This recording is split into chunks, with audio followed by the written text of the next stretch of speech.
This operator is ready. All right. We'll start with opening statement, Coach, and go on. Well, I'm really happy with the second half, especially. I thought we had our moments in the first half, but these early season games, we just have a lot of newness to us. And of course, we had our secret scrimmage 2 weeks ago, but so it's good to get out. That's why you play this game. Pueblo's going to have a good year. They do some things that make it difficult, but obviously, we have an advantage in a lot of positions. So, but that's why you play these games. It's you put on the uniform. It's the first time they're doing that, and it's the first time for 9 of our guys.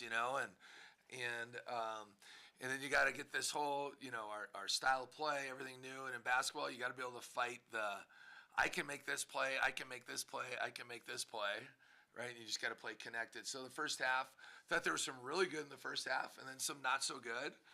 We did have 13 assists. It felt like we could add way more. I thought we had a couple stretches there where we had some my-turn offense, and I don't think it's anything malicious. It's just guys trying to make some plays. And then just, the last 8 minutes of the first half were not good. They outscored us, and I just thought a lot of that was just some mental lapses with our concentration. We had a pretty good start out of the gate, then just kind of treaded water, and then that next group, kind of basically the guys that started for the most part, really accelerated the lead, I think up to 18 or 19, right? Gabe got going. Just felt like a lot of synergy out there, and then it just felt like we didn't have the urgency that we had once we had that 18-point lead, and they got 2 threes in transition, basically to end the half. And so, just talked to our guys very matter-of-factly at halftime, and our guys responded. It was kind of back and forth. They couldn't stop us. We couldn't stop them early in the second half, and then obviously we went on a wave. But I thought we did a better job the second half of sharing the ball, got more post touches, whether it was to Lawson or to Ezra, and Eby some as well. But once we started doing that, we got a lot more free throw attempts in that second half. It led to a lot more easier threes, ones where you're stepping into the three, right? Inside out threes are generally a lot easier to shoot. And now you start catching a rhythm, right? And then we got loose in transition, and we had that one stretch there where Hunter and Mason really got it going in that second half. And Mike, I just thought, Mike and Miro both had great floor games. But Miro had 9 assists to 1 turnover, and Mike had 5 assists to 0 turnovers. So that when you get 14 assists and 1 turnover out of the combination of those two guys, right, it's a real positive for us. So 15 offensive boards was great to see. I thought Jake Wallin, although it was 1 for 5, but just his ability to crash every time allowed some other guys to get some things. And Lawson, I thought, played outstanding. Lawson's really improved in a great way. 4 offensive boards, 3 defensive boards. But we put him in a lot of situations where he's pivotal for our team. So yeah, with that, we'll open it up. Greg, kind of a 2-part question. Are you set on your starting 5? Are you still trying to figure that out? And if so, how beneficial is it to have Mason and Hunter kind of together as that second unit as more veteran guys? Yeah, not totally set. I think there's a few guys that are gonna play. We've had to work through some things. We've been, knock on wood, this is probably the healthiest we had been since I've been at Utah, except for Gabe. We've had 16 guys in practice for the last, you get 42 days to get 30 practices in. So we've been roughly going, in terms of actual practice, 5 weeks. So Gabe's been out for quite some time. He missed, 4 or 5 weeks. Now he just gets back, and now we have some different guys. Like Zach Keller wasn't able to play tonight, right, because of an injury. We've had some other guys being sick. Now I don't know what the status is of Lawson. We'll see. It's an lower leg injury. So we'll see how that all shakes out. So we'll see. But all of a sudden we've had some guys out here. So we've had to, in practice, we're adjusting to some different things. But you're right. To have the depth that we have, we have great depth. We have great depth. But when you look at our classes, it's very balanced. You know what I mean? In terms of like how many seniors we have, how many juniors we have. Like we have a lot of balance in there. So a guy like Mason, who's in his 5th year and has a good playing experience, and a guy like Hunter's played really good basketball since the end of last year, and then he's definitely improved a lot. Look, 6 for 7 from the field tonight. 17 points, and it just looks so easy. He's just been extremely efficient all summer, all fall, he just makes a lot of winning plays, and he guards, right? He plays both ends of the floor. So to be able to have that kind of synergy, but we also have the flexibility to play a lot of different guys. You know, it's easy to forget, and I know now I'm running on again, but, you know, Miro's only a sophomore. Didn't play a lot last year. Thought he did some really good things tonight. Mike has kind of been up and down with his minutes over there.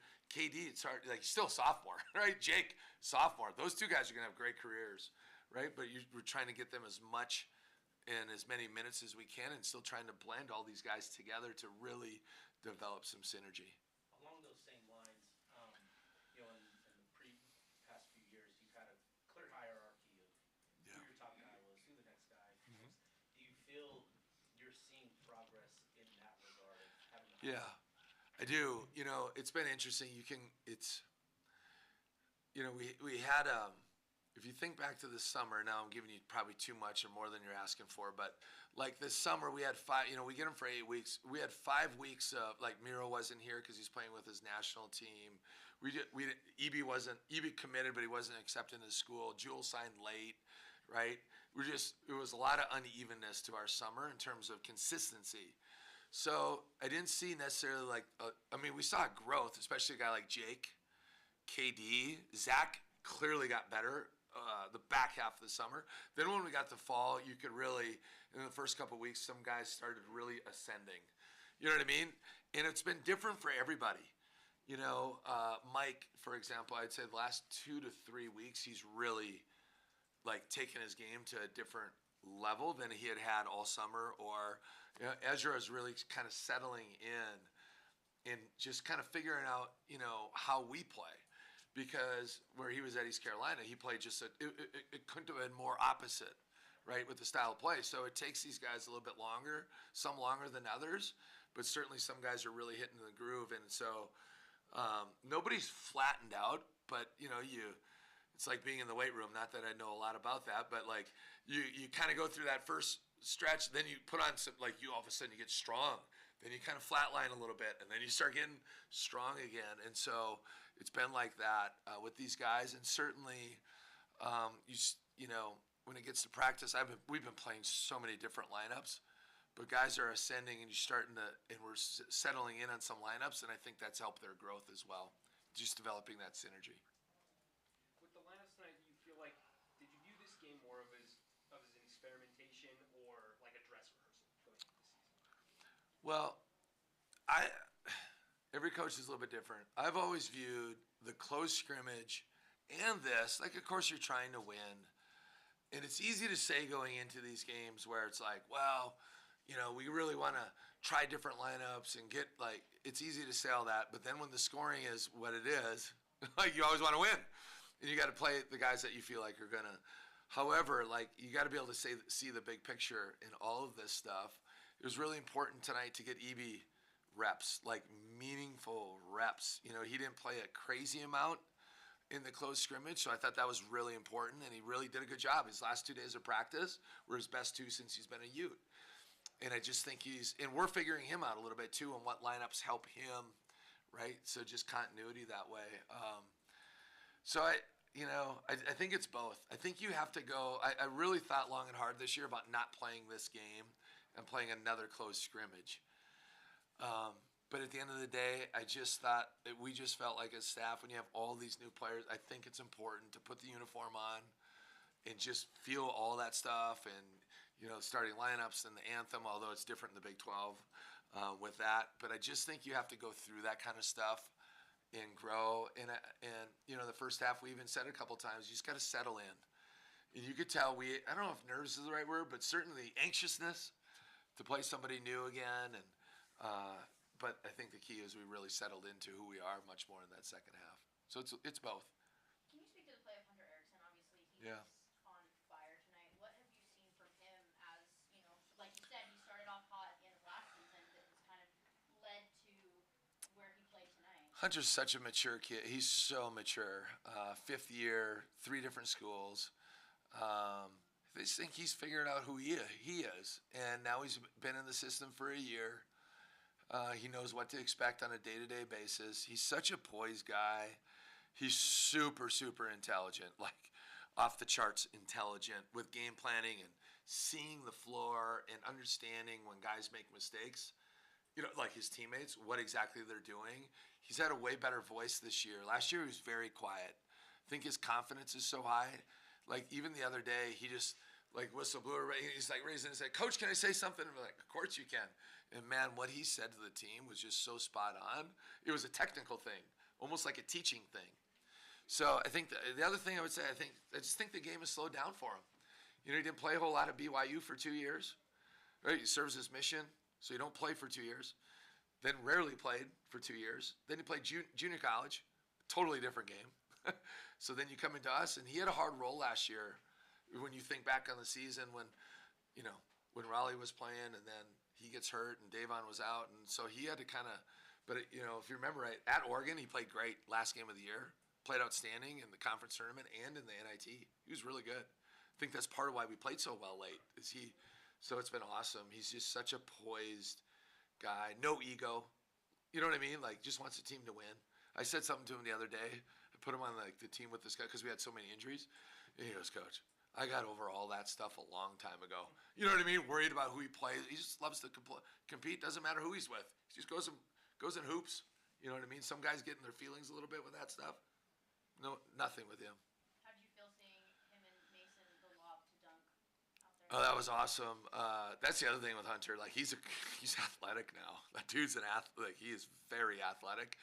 So that was awesome on that 2-on-1. And I didn't know exactly how it was going to go. And when Mason threw it, it was perfect pass. But at first I thought it was maybe a little high. And you guys all felt the same. I know you did. But Hunter went and got that thing, and it ended up being the perfect pass. So, we have a lot of skilled guys. We have a lot of guys that can shoot. Like, probably gets overstated, but a huge thing for us with recruiting this year is just we needed more guys that are like dual threats, more versatility, guys that can shoot, pass, and dribble. And I know it's common sense. I get it, but you get some guys that are one-dimensional. And we were all over complete players, guys that can make quick decisions. We lacked some of that at times last year, especially. And, I think you got to feel for that tonight. Now, we got to keep growing. We got a long ways to go. We got a lot of improvement to get to where we want to go. But it's as right now, it's a really fun group to be around. Any other questions? Craig, It's your first question. yeah. Congratulations. Yeah, thank you. They were congratulating Jerry on his first basket, but I said, that doesn't count. Like, it kind of counts, but it doesn't count for real yet. So we'll count this one. Yeah, obviously with the portal and roster cohesion, it's hard year in and year out, and I know you mentioned that the depth of this team is so strong, the cohesion of it. How is it different in year 4 from when it was when you first started, and how do you continue to tinker with that moving forward as you get into conference play? I know that's a very big picture question. Yeah. It's different. When you've been in this, I don't know if this is year 29 or 30. It's been it's year 14 as a head coach, and it's really interesting. A lot of the experiences that I've kind of fallen back on has been when I was a small school coach at Mayville, and I know that sounds a little different, but you're dealing with a lot of different things. The portal is what it is, but NIL brings a whole different equation into a lot of things. So, as a Division I coach, our programs have had very, very little turnover, very little, right? Until honestly the last couple years here, and there's a few factors that play into that, but NIL and the transfer portal, there's always been. They just didn't call it the transfer portal, but we've always had guys transferring. Except it used to be grad transfers could play right away. Everyone else had to sit a year, and we really maximized that. Like we did a good job with that everywhere we've been at. Those guys have almost always been good players. So it just is what it is. I've had to think about a lot of different things because I think we've done a very good job. And I'm not trying to pat myself on the back or our staff, but like of developing players. I think you can see some of these new guys. They're clearly better now than they were a month ago. Not even close for some of them. And so the fine line is like, we're very comprehensive in a lot of things that we do. So it gets to a point where is it too much? Do we need to pull the reins back a little bit? You know what I mean? And even simplify. So we've simplified some things, I would say, a lot more so than we've done in the past, just because we only have 5 scholarship guys returning, if that makes sense. So it's a different time, just even thinking back to that 3 years ago or 3.5 years ago. And it all came into play, I think, about 2 months after I got hired with NIL. And, we've slowly made some progress, there. But it's the landscape is just changing all the time, and you just got to adapt and adjust and figure it out. So when I said maybe, like we had a lot of junior college kids there, right? We had a lot of transfer kids there. We had a few high school guys. We had 30 guys on our roster because we had a JV team. So I have experience. And then the other part of it, we only had like 2.5 scholarships. So we didn't have a lot. So you just got to look under rocks. You got to find guys that you think can play and are going to figure it out. And I'm excited about this group. To kind of follow up on that, the Big 12 is such a physical, it's Yeah. full of so much size. Bigs are dominant in that league. And I know at some point you said that you welcome Caleb Lohner with welcome arms. What's kind of the communication going on there with him? Yeah. So first of all, it is an incredibly physical league. Obviously, 31%. I said this at media day. 31% of our league is ranked in the first poll in the top 25. They're in the top 10, right? 31%. It's insanity, but it's awesome. It's so awesome. It tells you the level of respect, right, of the league and those programs. So it's exciting. What's been hard? One of the feedback from the close scrimmage is how physical we played, and I love that. We were really physical in that.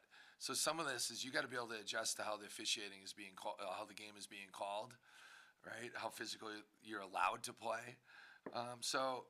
With Caleb, we've kind